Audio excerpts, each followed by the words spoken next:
मैं बोल तो रहा हूँ, फिरोजाबाद से बोला कि अतीक साहब की जुबान बोलूंगा। बस आप अतीक अहमद को पकड़ेंगे, सादी प्रज्ञा को नहीं पकड़ेंगे, सादी प्राची को नहीं पकड़ेंगे, बाबा रामदेव को नहीं पकड़ेंगे। विरोध किया, लेकिन मुस्लिम भाइयों ने सपा को भी बनाई गवर्नमेंट और बसपा की भी बनाई। जब सपा बसपा समाप्त हो गई तब एमआईएम आई। इस मध्य विधानसभा जहाँ पे आप खड़े हैं, इस विधानसभा के अंदर हम लोग पोलिंग बूथ से लेकर हर वार्ड तक तैयारी कर चुके हैं और इंशाल्लाह इस बार मजलिस की है विधायक बनेगा। इस बार पहलू खान को मारा गया, अखलाक खान को मारा गया, जुनैद खान को मारा गया, जुनैद को मारा गया, कासिम को मारा गया। इस पर क्यों नहीं आवाज उठती है? नरेंद्र मोदी को नहीं पकड़ेंगे, सीएम योगी को नहीं पकड़ेंगे, आप इसको भी नहीं बोलते हैं? आप इस पर भी बोलिए ना, कार्रवाई करने की बात कर रही है ना बीजेपी। मुख्तार अंसारी, दाऊद, इनके बारे में दिखता खाली आप भी तो अपने पार्टी में अतीक अहमद को रख लिए, योगी तो गुंडा महाबली नेता पर आरोप लगता है। गुंडा महाबली ये दिख गया आपको? सादी प्रज्ञा नहीं दिखी जो खुलकर मुसलमानों को कत्लेआम करने की बात करती है? सादी प्राची खुलकर मुसलमानों को बात करती है, आपको ये नहीं दिखा? आप इसके बारे में क्यों सवाल नहीं करते? सारे आप सत्ताधारी खाली पानी बात करते हैं खाली, आप इसके बारे में भी सवाल करिए। एक 700 किसान मर जाता है, इस पर किसी की आवाज नहीं निकलती है। और यहाँ पर एक खाली पुल पर रोक लिया गया उनको, उन्हीं के कार्यकर्ताओं ने रोका। आप लोगों ने प्रचार करना शुरू कर दिया, ये जान खतरा। हमारे नसीरुद्दीन शाह कहते हैं कि इस माहौल को देखते हुए पहलू खान को मारा गया, अखलाक खान को मारा गया, जुनैद खान को मारा गया, जुनैद को मारा गया, कासिम को मारा गया। इस पर क्यों नहीं आवाज उठती है?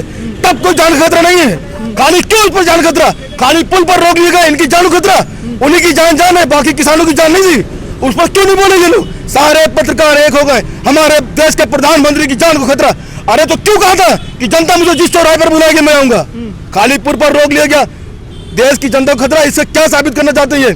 इस पूरे हिंदुस्तान के बाद पूरे आउट ऑफ कंट्री में क्या मैसेज जाएगा ये कि क्या हिंदुस्तान के प्रधानमंत्री को सुरक्षा नहीं दी जा सकती है?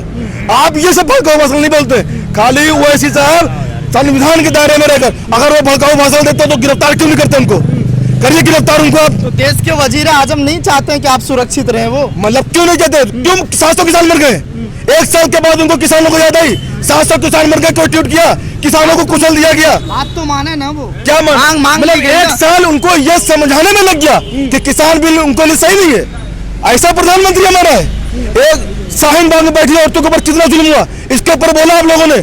क्या क्या लालचन लगाया गया उनके ऊपर? खाली ओवैसी साहब का भड़काओ, अगर वो भड़काओ भाषण देते तो उनको गिरफ्तार करिए। आप क्यों नहीं गिरफ्तार करते आप? ठीक है, मुझे लग रहा है कि आप बीजेपी से काफी गुस्से में। बीजेपी से गुस्से में नहीं है, हमको परेशान किया जा रहा है, परेशान कर रहे खाली मुसलमानों को। आपकी पार्टी की क्या तैयारियां हैं इसमें? मेरी पार्टी की तैयारी ये कि हम सरकार में इंशाल्लाह आएंगे और जो जिनके ऊपर जुल्म हुआ है उन सबको जो है न्याय दिलाएंगे। सिर्फ मुसलमानों को? जिन लोगों आप लोग खाली मुसलमानों की बात करते, मैंने कहा मुसलमान का नाम लिया मैंने मुसलमान का?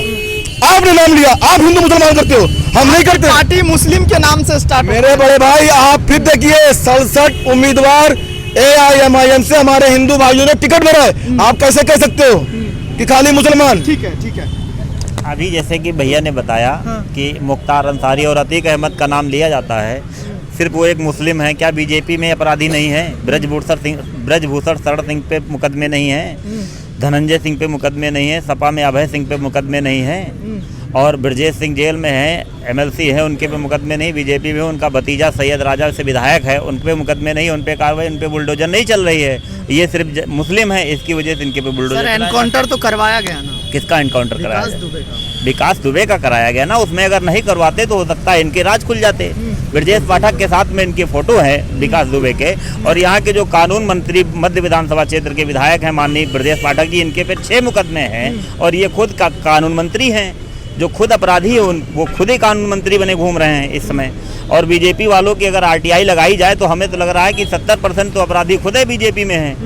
कैसडी से वो शैलेंद्र सिंह सैलू, वो भी विधायक बाहुबली है। अभी जो हुआ है स्वामी प्रसाद मौर्य जी, उन्होंने ट्रिपल तलाक पे क्या बोला था कि मुसलमान अपनी हवस मिटाने के लिए एक को छोड़ करके दूसरी शादी करते हैं। आज कहाँ है? अखिलेश यादव जी उनका समर्थन कर रहे हैं और अपनी पार्टी में ले रहे हैं। सुनील सिंह कौन है?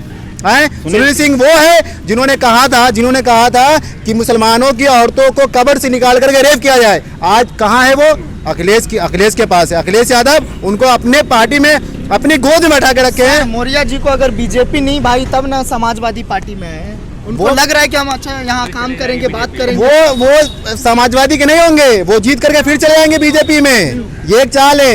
ये बीजेपी वैसे हाल पे आ जाएगी जैसे एक नेंगरा नहीं होता है, वो नेंगरे से भी बुरा हाल हो जाएगा समाजवादी पार्टी का।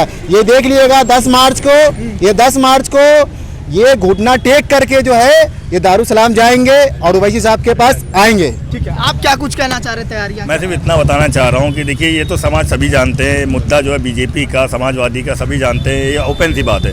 लेकिन मैं आपको थोड़ी जानकारी देना चाहता हूँ, जो अखिलेश जो हमारी पार्टी से गठबंधन नहीं कर रहे हैं तो उसका कितना खामियाजा भुगतेंगे, इसके बारे में थोड़ा सा आपके चैनल के माध्यम से लोगों को बताना चाहता हूँ कि इस मध्य विधानसभा जहाँ पे आप खड़े हैं, इस विधानसभा के अंदर हम लोग पोलिंग बूथ से लेकर हर वार्ड तक तैयारी कर चुके हैं और इंशाल्लाह इस बार मजलिस की ही विधायक बनेगा इस बार। तो ये गलतफहमी में ना रहे अखिलेश यादव।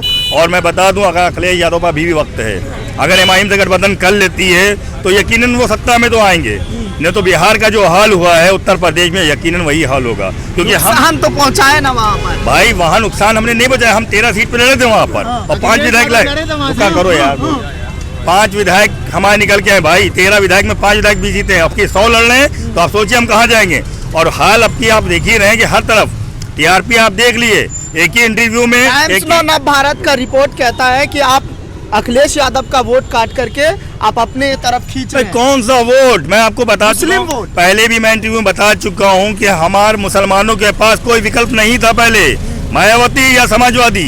इसी वजह से हम इससे उनको, बीजेपी को फायदा होगा ना सर? भाई फायदा तो हमेशा बीजेपी को हुआ है। इस बार पिछले इलेक्शन में सारे मुसलमानों ने एकजुट होकर 70% वोट दिया ना बीजेपी समाजवादी को। क्या हुआ, सत्ता में कौन आया था? बीजेपी आई थी ना भाई। हमसे वोट से सरकारें नहीं बन रही हमारे वोट से, तो मुसलमानों के वोट पे दिमाग क्यों रखे हो? वैसी साहब को एकजुट होने दो, फिर पता चलेगा कि हम कहाँ तक मजबूत है। हम आपको सिर्फ इतना बताना चाहते हैं कि मध्य विधानसभा के अंदर हमारे जो इस टाइम माहौल है, गली गली कूचे कूचे में आप सर्वे कर लिए, हर जगह वैसी साहब का डंका है।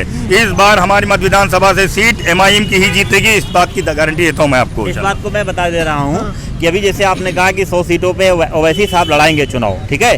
तो जब बाबा साहब अम्बेडकर की रिपब्लिकन पार्टी ऑफ इंडिया थी, तो उसके बाद में जब बसपा बनी तो लोगों ने इसका विरोध किया, ठीक है। उसके बाद में सपा बनी, फिर लोगों ने विरोध किया, लेकिन मुस्लिम भाइयों ने सपा को भी बनाई गवर्नमेंट और बसपा की भी बनाई। जब सपा बसपा समाप्त हो गई तब एमआईएम आई। सपा बसपा जब समाप्त हो गई तब एमआईएम आई, उसके पहले नहीं थी एमआईएम। और जब सपा बसपा खुदा ढेर हो गई है तो सपा बसपा को खुद चाहिए कि अगर एमआईएम बढ़ रही तो इनका समर्थन करना चाहिए। भाई हम दलित हैं और बैकवर्ड महिला है, तो हम लोग इसीलिए तो आए हुए हैं कि 4 बार गवर्नमेंट बनाई है सपा बसपा की, और 100 सीटें जैसे बताया आपने, 67 सीटों पे मान्यवर काशीराम साहब ने सरकार बनाई थी 67 सीटों पे, और 403 विधानसभाएं हैं। क्या सभी 403 विधानसभाओं पे क्या बीजेपी जीत जाती है? और लोकतंत्र में विपक्ष का बोलने का मौलिक अधिकार है, तो संविधान के दायरे में अगर हम बोलते हैं तो कड़वी बात तो ठीक है।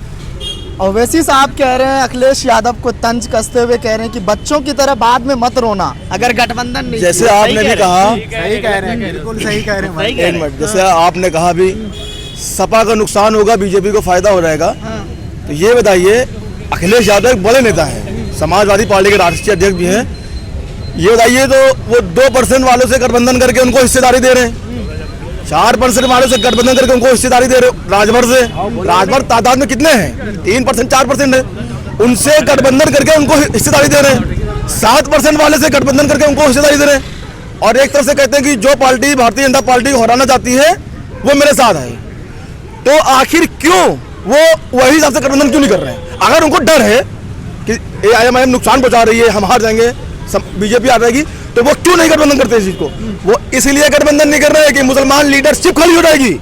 वो सिर्फ मुसलमानों को गुलाम बनाकर रखना चाहते हैं कि मुसलमान मेरा साथ दे, नेता बने, हक न मांगे, मुसलमान अपनी नौकरी न मांगे, मुसलमानों के ऊपर होते हुए जुल्म के खिलाफ आवाज न उठाने वाला कोई हो, इसलिए वो वही हिसाब से गठबंधन नहीं कर रहे। आपने 2% से गठबंधन किया, 4% से किया, 7% से किया, 9% से किया, क्यों आप 22% वालों से गठबंधन नहीं कर रहे हो? अगर बीजेपी की बी टीम है, आरोप लगता है, आरोप राजभर वो साहब कह रहे हैं कि आप बीजेपी के गोद में जाके बैठे रहते हैं। अच्छा, बीजेपी के गोद में कौन बैठा रहता है? नाम ले, कौन? असदुद्दीन ओवैसी। असदुद्दीन ओवैसी। सदन में किसने कहा था कि मैं मोदी जी को दोबारा प्रधानमंत्री बनते देखना चाहता हूँ? किसने कहा था? मुलायम सिंह। एक मिनट, ये कौन है मुलायम सिंह यादव? कौन है वो? आप जवाब दीजिए मेरे भाई, इल्जाम तो आप लगाते हैं ना। मेरा काम सवाल करना है सर। मुलायम सिंह कौन है? समाजवादी के कद्दावर नेता।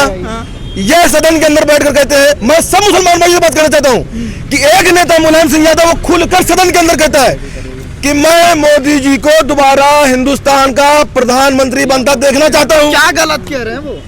एजेंट कौन हुआ? एजेंट कौन हुआ? बताइए ना कौन हुआ? समाजवादी पार्टी हुई ना? आप उसको मुसलमानों पर फैसल को मारा गया। चैनल को लाइक शेयर एंड सब्सक्राइब करें और बेल आइकन दबाना ना भूलें।